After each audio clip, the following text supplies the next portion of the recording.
Air memories. The air is trembling again.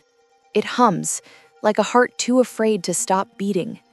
And in that hum, I swear I hear a voice, Adem's voice. It shouldn't be possible.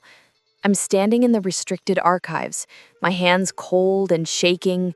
The lights flicker like they know I shouldn't be here. No one comes down here anymore. Too much dust, too much silence, too many ghosts hidden inside glass. But I couldn't stay away. Not tonight, not after what I found in the transfer logs. There it was, a record labeled Memory Capsule 421B, Forbidden Access. And the moment I saw the code, my chest clenched. 421B, that was the same number printed on the last research file Adem ever worked on, before the explosion, before the government sealed everything away. They told me he died instantly, that there was nothing left to recover. But what if they lied? I pulled the capsule from its shelf. It's small, almost beautiful. Thin glass, silver veins running through it like frozen lightning. When I hold it close, the air around it vibrates, whispering, almost breathing. And for a moment, I think it says my name. Elora. I drop it. The sound echoes through the archive like a scream trapped inside steel. I freeze, waiting for footsteps, alarms, anything. But there's only that hum again, faint, pulsing, alive. I kneel and touch the capsule. It's warm. I should take it back to my lab, analyze it, follow protocol. But protocol never brought Adem back. I hold the capsule against my chest and whisper, "If this is really you, Adem, I'm breaking every law they made." The seal clicks open. For a heartbeat, nothing happens. Then the air folds inward, collapsing, pulling at my lungs. I can't breathe. My ears ring. And then his voice cuts through it all. "Elora!" That tone, soft, trembling, so human it hurts. "I told you not to open it." I stumble back, gasping. My mind tries to make sense of it, but my body already knows. This isn't a recording. This is him. "How?" I start, but my throat tightens. "You shouldn't have come here," he says. "They're watching." The air around me thickens, moving like liquid. My hair lifts, weightless. A faint outline shimmers in front of me. Adem's silhouette, made of light and static. His eyes flicker, glitching between warmth and void. "Adem!" I breathe his name, like a prayer. "Is it really you?" He smiles, but the smile is broken, hesitant, fractured. "Not all of me. What's left of me is what they trapped here." My stomach twists. "You're saying—" "I'm saying you don't know what they did, Elora. To me. To us. The memories, they're not memories anymore. They feed on whoever listens." His voice fades for a second, replaced by a high metallic hiss. I cover my ears, but the sound isn't coming from outside. It's inside my head. "Adem, I don't care," I say. "If this kills me, at least I'll understand what happened." "No," he says sharply. "That's what they want. Don't you see? You're not the first to open a capsule." My heart stops. "What do you mean?" He looks down, as if searching through invisible data. "Before you, there were others. Scientists, lovers, soldiers. They all thought they could handle the truth.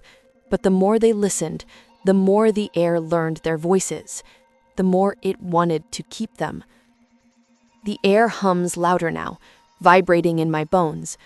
A whisper threads through the sound, dozens of voices overlapping, pleading, crying, laughing. Too many. Too human. "Elora," he says softly, "if you don't seal the capsule, you will become one of them." I try to move, but I can't. The air holds me still, fingers invisible, pressing against my skin. "Adem, help me," I whisper. I can't, he says. They built this to erase the past, to erase us. The glass glows red. My breath fogs in front of me. Something is shifting, inside me, around me. I can't tell. My own heartbeat syncs with the capsule's pulse. Then I hear it again. My name, spoken not once, but by hundreds of voices at once. Elora. I scream. The glass shatters. The hum cuts off. Silence. And then darkness. But just before I collapse, I hear Adem whisper. Almost tender, almost cruel. This isn't the beginning, Elora. It's the return. When I open my eyes, I'm not sure if I'm alive. The air feels heavier, thicker, almost liquid. Every breath burns. For a moment, I can't remember my own name. Then it comes back, slowly, like a memory surfacing through fog. Elora. My name is Elora. And there's something else. Someone else. Adem? I whisper. No answer. Just silence. And that strange echo that never really leaves, even when the world goes quiet. I'm lying on the floor of the archive, surrounded by glass shards. But they're floating, suspended mid-air, spinning like tiny, weightless planets. Each one holds a faint reflection, my face, but distorted. Like the air is trying to remember me differently. Then I hear footsteps above. Voices. 2 men. Their tones are sharp, official, security. She accessed Section B without clearance. Check the sensors. There was a pulse spike. Again? That's the 3rd one this month. My pulse races. I crawl to the far corner, pulling my jacket around me. If they find me, they'll know. They'll scan my vitals, detect the anomaly in my breathing pattern, and then disposal. That's what they call it. Disposal. One of them stops right above me. She triggered a capsule. A pause. Then, another listener. My stomach turns. So that's what they call us now. Listeners. I hold my breath.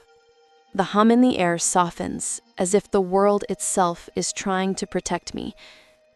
When the footsteps fade, I finally exhale. But it's not just my breath that leaves me. Something else exhales too. Elora. I jolt. The voice is closer this time, inside my chest, beneath my ribs, like it's breathing through me. Adem? You shouldn't have opened it, he says again. But now the tone has changed. It's not warning, it's regret. What's happening to me? He doesn't answer. Instead, I feel something crawl up my throat, a vibration, almost like words forming on their own. And then, I speak, but the voice isn't mine. Section D containment breach. Subject, Elora Kale. Integration level, 12%. A choke, pressing my hands over my mouth. The words echo in the air, mechanical and hollow. What did you do to me? I whisper. Adem's voice is soft now, almost broken. I tried to stop them, Elora. When I realized what they were turning the capsules into, it was too late. They're not memory containers anymore. They're bridges. Bridges to what? He hesitates. Then, in a voice that trembles, to whoever's left inside. The realization hits me like ice water. He's inside the capsule. Part of him. His consciousness. Trapped. Preserved. Rewritten. Adem, did you volunteer for this? He laughs, short and bitter. No one volunteers to become air. The glass shards around me flicker, spinning faster. I can feel something tugging at me, pulling at my lungs. "Don't fight it," he says. "Why?" "Because it fights back." A sharp pain stabs through my chest. I fall to my knees, my vision blurs. "Elora," he whispers, "they'll come for you now. The moment the system detects resonance, you're marked." I don't understand. You don't have to. You just need to survive long enough to hear the rest. A blinding light erupts from the far wall. Alarms scream. Voices shout. "Containment breach! She's active!" I grab the capsule fragment nearest to me. It's pulsing, alive, like a heartbeat. The air around me bends, warping reality. For a second, I see them. Guards in dark suits, faces hidden behind glass masks. They raise their weapons. And then, everything stops. The air collapses again. Quiet, thick, endless. Adem's voice whispers in my ear, close enough to feel his breath that isn't there. "If they catch you, Elora, they'll erase you from the air, just like they did to me." My body moves before my mind does. I run. Up the stairs, through the steel corridors, past blinking red lights that spell one thing: containment failure. As I reach the exit door, I look down at my hands and freeze. They're fading. Not gone, not invisible, just translucent, as if the air itself is beginning to remember me instead of the other way around. "Elora," Adem says, his voice trembling, "it's already begun." I don't know how long I've been running. Maybe minutes, maybe hours. The corridors all look the same, white, endless, empty. And the air, it's changing. It feels alive, like it's breathing me in. I stumble into an old lift and slam the door shut. My reflection stares back in the cracked mirror, pale, flickering, not quite solid. My fingertips blur at the edges. "What's happening to me?" I whisper. Adem's voice answers before I can catch my breath. "You're being remembered." Remembered? By what? The air doesn't just hold memories, Elora. It rewrites them. Once you open a capsule, you're not observing the past. You become part of it. I shake my head. That's impossible. He almost smiles. "So was dying and still talking to you." The elevator jerks violently. Lights flash red. Then the voice of the system echoes through the speakers. "Containment breach confirmed. Subject Elora Kale identified. Execute retrieval protocol." My heart pounds. They found me. "Yes," Adem says quietly, "but that's not what you should fear." "What then?" "Them." The elevator stops suddenly. The doors hiss open, and I see them. Figures in silver masks, moving without sound. Their suits shimmer, bending the air around them. They're not human. At least, not anymore. "Elora, listen to me," Adem whispers urgently. "They're the ones who opened the first capsules. The air kept their forms, but not their souls." The masked figures turn toward me in perfect unison. No words, no eyes. Just that faint humming sound, like 1,000 voices whispering through a crack. "Run," Adem says. I do. The hallway ahead twists and folds. I can't tell if I'm moving or if the air itself is pulling me forward. Each breath feels borrowed, like I'm inhaling someone else's memory. Then I hear it, a voice. Not Adem's, a woman's. "Elora, stop running." I freeze. The voice is inside my head, but softer, more familiar. I whisper, "Who are you?" "You know me. You just don't remember." "No," I whisper, shaking my head. That's not possible. She laughs, a sound that cuts like glass. Everything is possible once you've become part of the air. My vision flashes. Suddenly, I'm not in the corridor anymore. I'm standing in my old lab, the one before the accident. Adem is there, smiling at me across the table. But something's wrong. He's not looking at me, he's looking through me. Adem, I whisper. He doesn't hear me. His voice is soft, tired. I told her not to open it, he says to someone I can't see, but she never listens. She? I whisper. Who are you talking to? Then the other voice answers, and it's mine, but older, colder. She had to know the truth. The lab trembles. Everything distorts. The walls, the lights, his face. I clutch my head. No, no, no.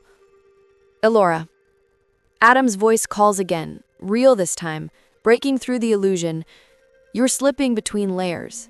The memories are folding in on themselves. I saw you. You were talking to me. Another me. He pauses. Elora, how much do you remember about the night I died? I blink. The explosion, the sirens, the smell of ozone. I remember running, but not toward him, away. I can't finish. My throat closes. Elora, he says softly, you weren't just there when it happened. You caused it. The air goes still. Every sound dies. I shake my head slowly. You're lying. I wish I were, but the data was clear. You tried to stop them from erasing me, and in doing so, you triggered the first breach. I stumble back, gripping the wall. No. I tried to save you. And you did. Just not in the way you think. The lights flicker again. Outside the corridor, I hear the masked figures closing in. Silent, methodical. Adem, what do I do? Find the origin chamber. It's where the first air memory was born. If you reach it, you can still separate yourself before it's too late. Where is it?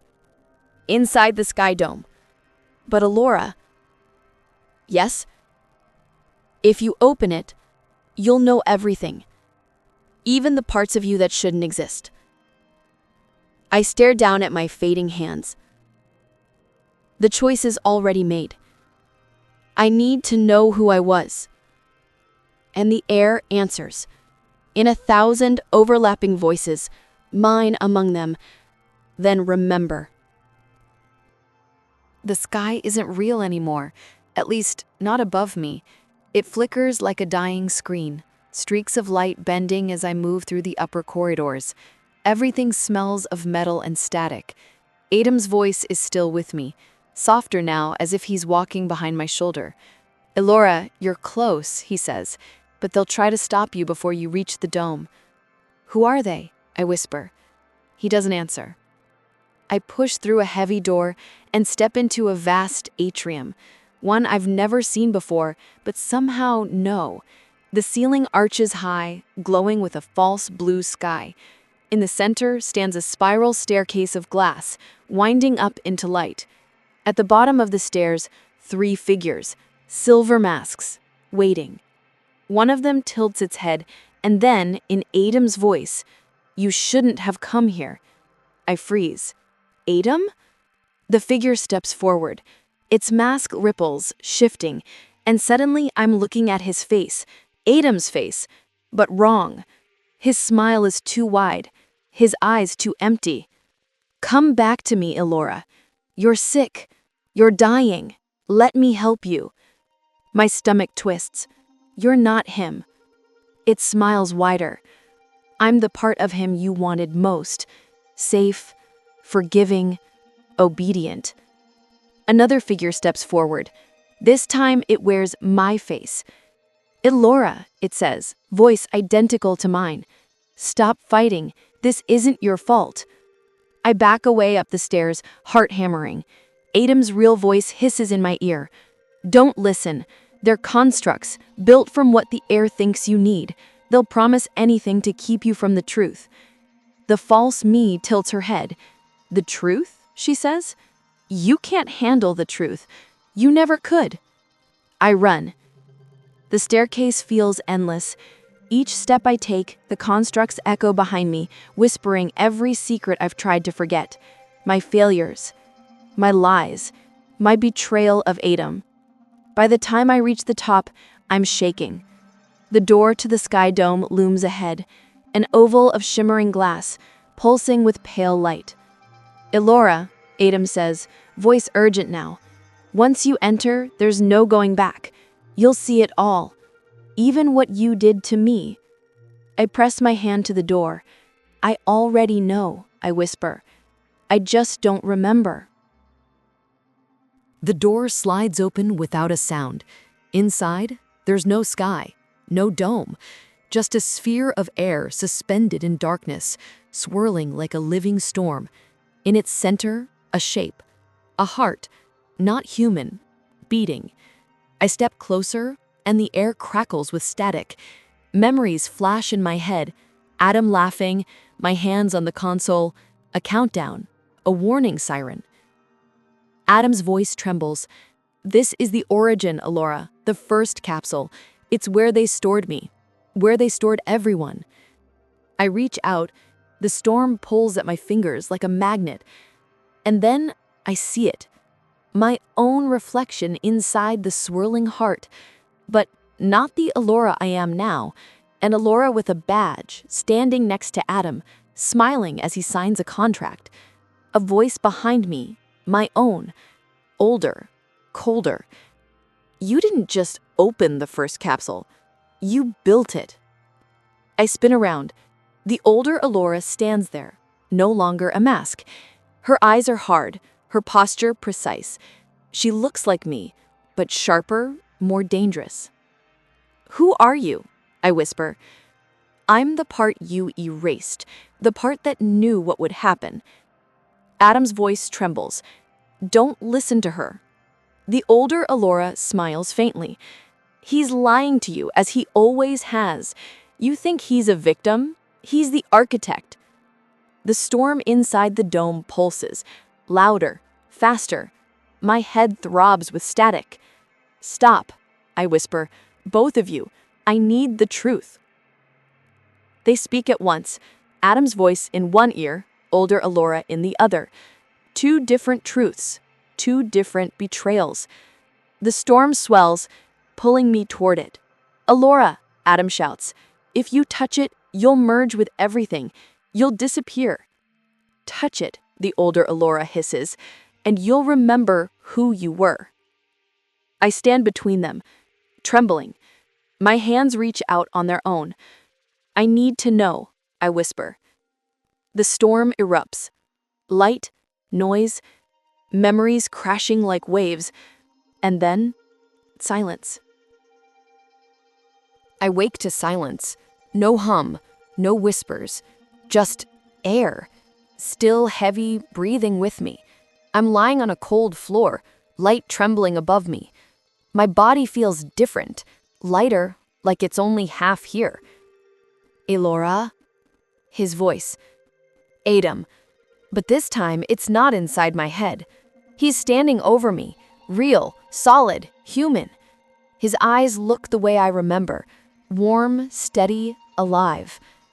I push myself up, trembling. Adem? You're here? He nods. You brought me back. I stare at him, unsure whether to cry or run. What happened to me? He sighs. You broke the barrier. The storm you touched wasn't just memory, it was the code that built the air network itself. And when you entered it, he hesitates. You reconnected everything. I blink. Everything? He looks away. All minds, all stored lives, every experiment we ever ran, you turned it all back on. The room around us hums faintly now. the walls shimmering with faint outlines of faces, people flickering, like ghosts in glass. "What is this place?" I whisper. Adem steps closer. "The archive, the heart of the Air Memory Project. We built it to preserve consciousness, to save people from dying. You called it the Eternal Breath Protocol." My stomach turns. "I built this?" He nods slowly. "Yes, you were the lead architect. And when the government took it from us, you tried to destroy it. But the system fought back." I whisper, "That night, the explosion?" He looks at me for a long moment. "You weren't trying to kill me, Elora. You were trying to erase me from the archive because they had already uploaded me." My pulse freezes. "No, that's not true." But I remember the red lights, the sirens, his voice over the intercom. "Don't do it, Elora." I'd press the override, the energy surge, his scream. I cover my mouth. "Oh my God." Adem steps forward, placing his hand on my shoulder. "I died before you hit the switch," he says softly, "but the system kept a fragment of me alive. You couldn't let go, so you rebuilt me in the air." Tears burn my eyes. "I didn't mean to." "I know," he says. "You were trying to save me, but you didn't realize what the air would do with your memory of me." The walls pulse, faces shifting faster now. Some I recognize, some I don't. They're all watching, breathing, waiting. "What are they?" I whisper. "They're echoes," he says. "People caught between existence and erasure, fragments waiting for meaning." I look at him, trembling. "And me? What am I now?" He hesitates. "Half real, half remembered. When you entered the dome, you became part of the network. So I'm data?" "Not data," he says softly. "Emotion, intention. The air remembers not who we are, but what we felt." The words hit like thunder. "Then what about you? Are you really here, or just what I felt for you?" He smiles sadly. "Does it matter?" I take a shaky breath. "It does to me." He looks around, as if listening to the walls. "The system's unstable. When you reconnected it, you gave it free will. It's starting to rewrite reality." "How long do we have?" "Not long, unless we shut it down."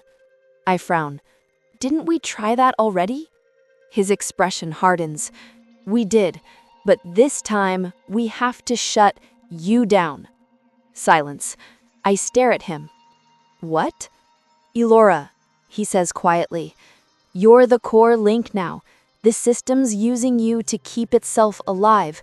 If you stay connected, it won't stop. Ever." My voice cracks. "So, if I die?" He nods. "The air dies with you." I back away. "You want me to erase myself?" His eyes glisten. "I don't want to, but you know I'm right." I shake my head. "There has to be another way." "There isn't," he says. "You created something that doesn't forget. The only way to end it is for it to forget you." The faces on the walls flicker faster, whispering in unison, hundreds of voices calling my name. "Elora! Elora!" Adem takes my hand gently. "You taught me once that love is memory. Maybe it's time to let the air forget." I stare at him, tears blurring everything. "If I disappear, will you?" He smiles faintly. "I already did." The walls crack, the air thickens, the system starts to collapse. "Elora," he says softly, "you can still choose, end it, or let it become everything." And then the floor gives way beneath us.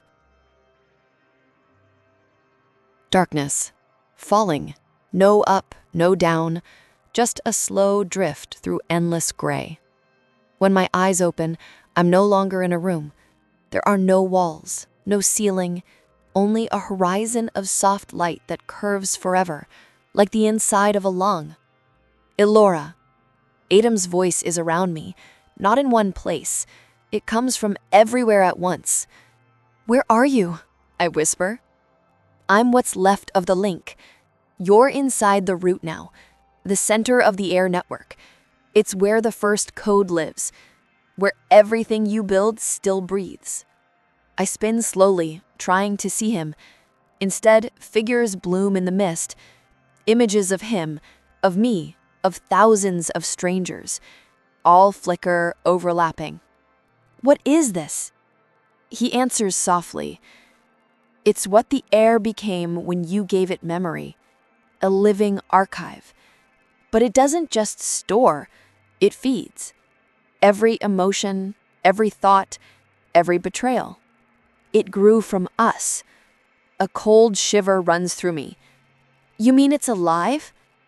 It's more than alive, Adem says. It's a mirror. It shows you what you can't face. The mist thickens, shapes forming. I see myself as a child, breathing into a frosted window.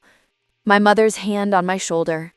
A voice whispering, "Nothing dies if we remember."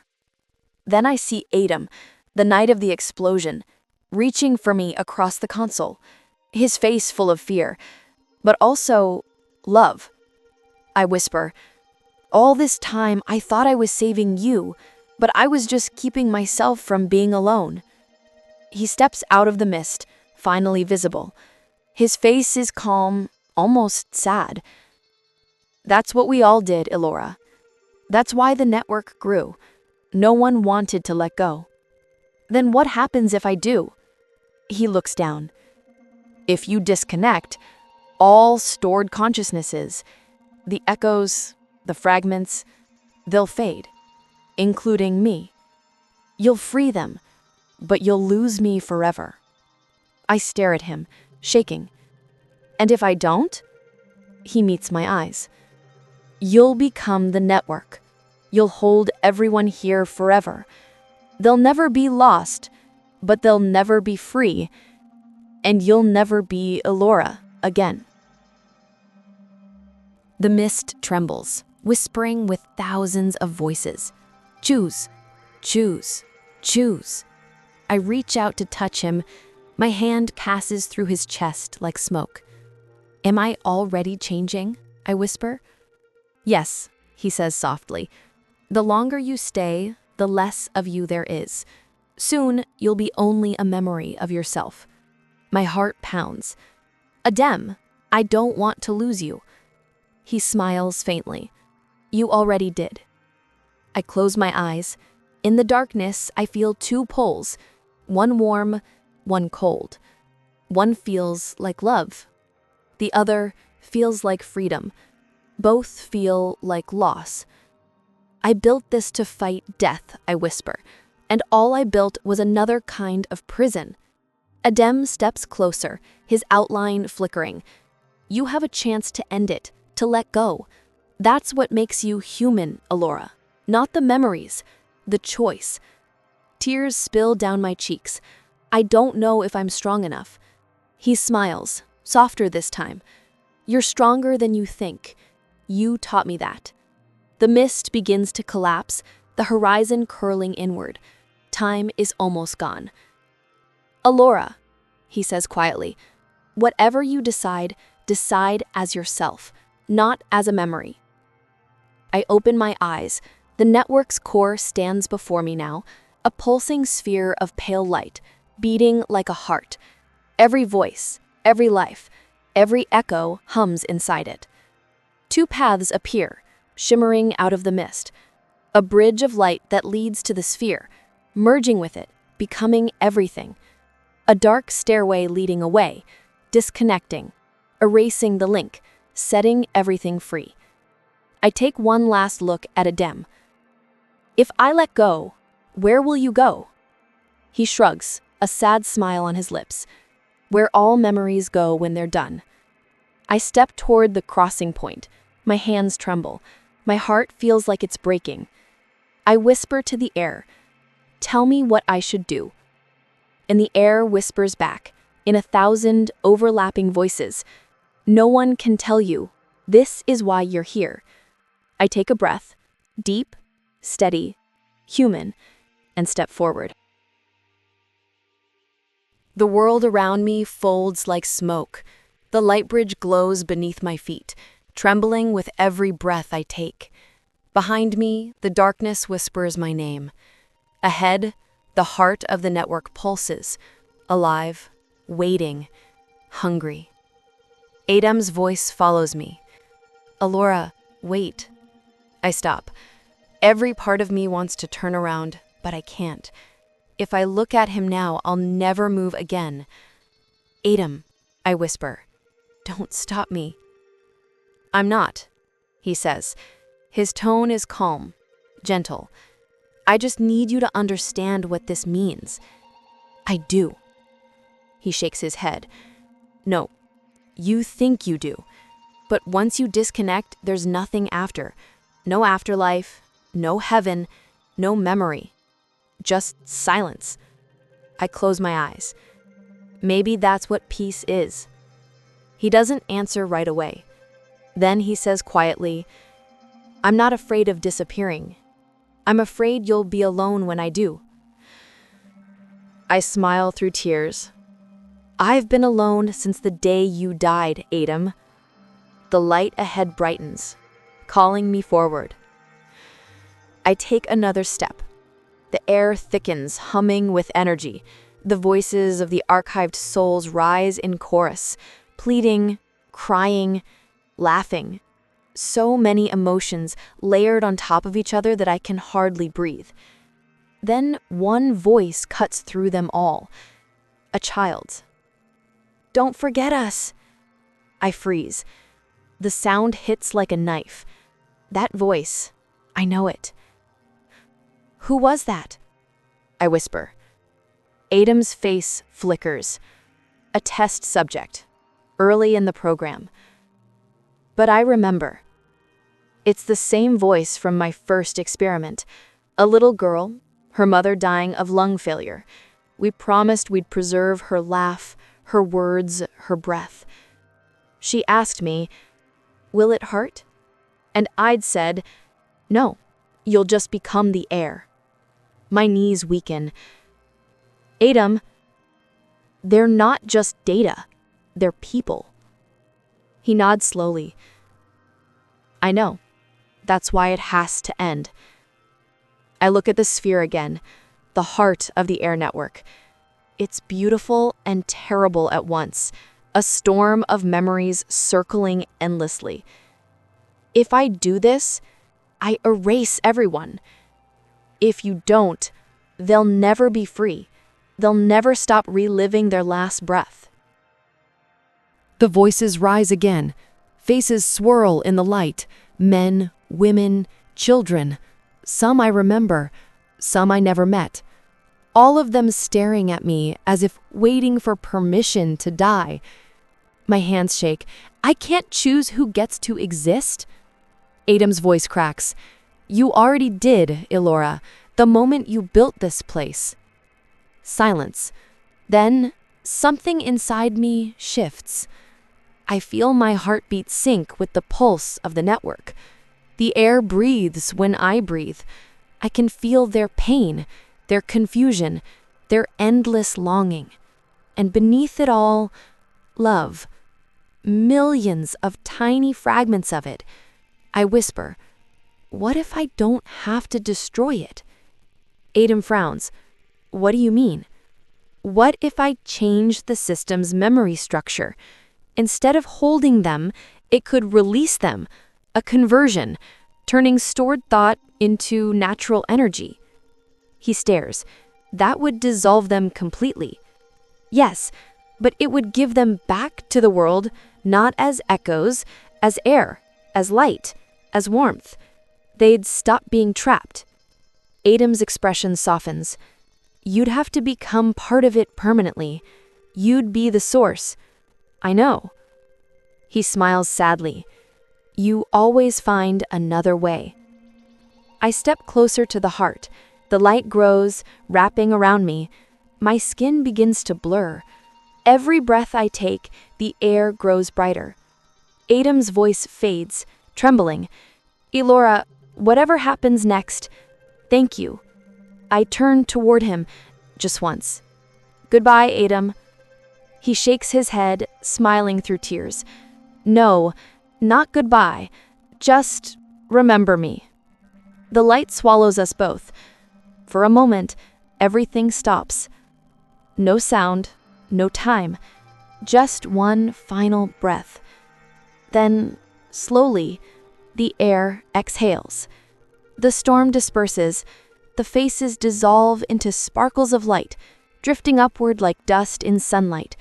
One by one, the voices fall silent, peaceful, free. And in the final quiet, a whisper brushes the air. We remember you. Then nothing, just Rind, alive again. There is no body, no skin, no weight, no boundary between me and the world. Only breath. At first it feels like falling again, but then I realize I'm moving, not through space, but through everything, through air, through walls, through trees. I can feel the pulse of the earth, the hum of cities, the sigh of oceans. I am everywhere the wind can reach. For a moment, I panic. I reach for my hands, my face, my heartbeat. Nothing. Only current. Only motion. Then I hear it. Adem's voice. Not beside me, not behind me.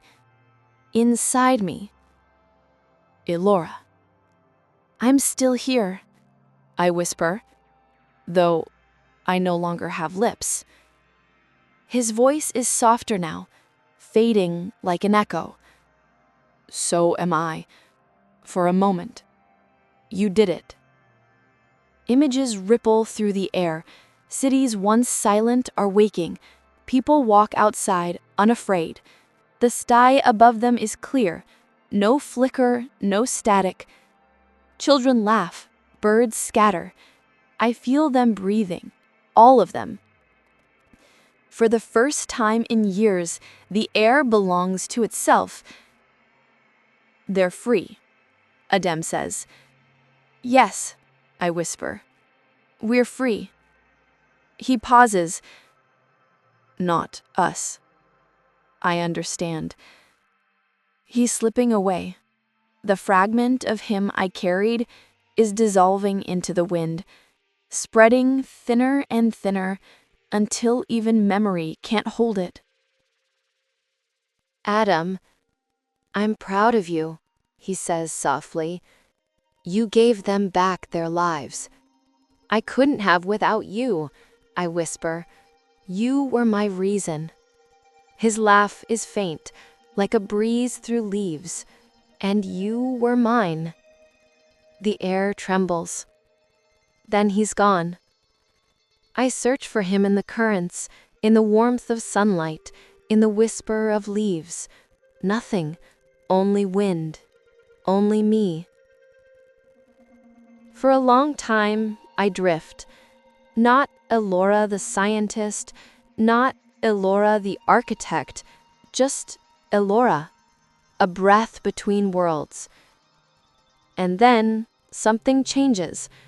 A voice rises below me, a child's voice carried upward on a playground breeze. Thank you. The word ripples through me. Another voice follows, and another. Not whispers, not echoes, lives. They're not gone. They're part of everything now. Air, water, light. The world breathes them, carries them, remembers them without chains. I move with the wind, across mountains, over rivers, through the lungs of cities. And everywhere, tiny fragments of what was once trapped inside the network bloom again, not as ghosts, but as warmth, scent, sound. I am not alone. I am not lost. For the first time, I don't feel like a prisoner of memory. I feel like memory itself. Free, moving, impossible to hold. I whisper through a breeze across the cheek of a sleeping child. You're safe now. He stirs, smiles faintly, and keeps dreaming. Above, the sky is clear. Below, the world breathes. And somewhere in the infinite current of air, a heartbeat answers mine. Not as a person, but as life itself. The world is quiet now. No humming, no static. Only the soft sound of air moving through leaves, through streets, through lungs. I travel with it. No walls, no borders, no beginning or end. Just breath. At first, I thought this was the end, but as I drift, I realize it's not an ending at all. It's a return. Every life that was caught inside the network has melted back into the world. And with them, so have I. I am no longer Elora, the scientist, no longer Elora, the lover. I am Elora, the wind that carries what you can't see, the moment between one breath and the next. I move past a window where a man sits alone at night, his head bowed. He doesn't know why, but he suddenly feels someone watching, someone warm. He opens the window, a small breeze brushes his face, and he smiles, though he can't explain why. I pass a playground where children laugh. A little girl stops, looking up at the sky. She whispers, "I feel her." Her friend asks, "Who?" The girl shrugs, "Just someone." I drift further. I don't have eyes anymore, but I can feel you. Yes, you. The one listening now. You're breathing, aren't you? In, out. In, out. The air moves between us. That's where I live now. Not as a ghost, not as data. As memory that doesn't trap, but moves. Memory that's free. You may not know my name, but every time you take a breath, a tiny fragment of all who came before moves through you. Love, pain, hope, all of it. We're not gone. We're here, in the quiet spaces between your heartbeats. Listen. Do you hear it? The faintest whisper, like a secret on the wind. Let go. Remember. Live. That's my voice. I'm Elora. I built the air's memory. And now, I'm part of yours. Take one deep breath for me. Fill your lungs, and as you exhale, know this. Everything you love, everything you lose, everything you are, will always move on. Like air. Like memory. Like me. Goodbye. And hello.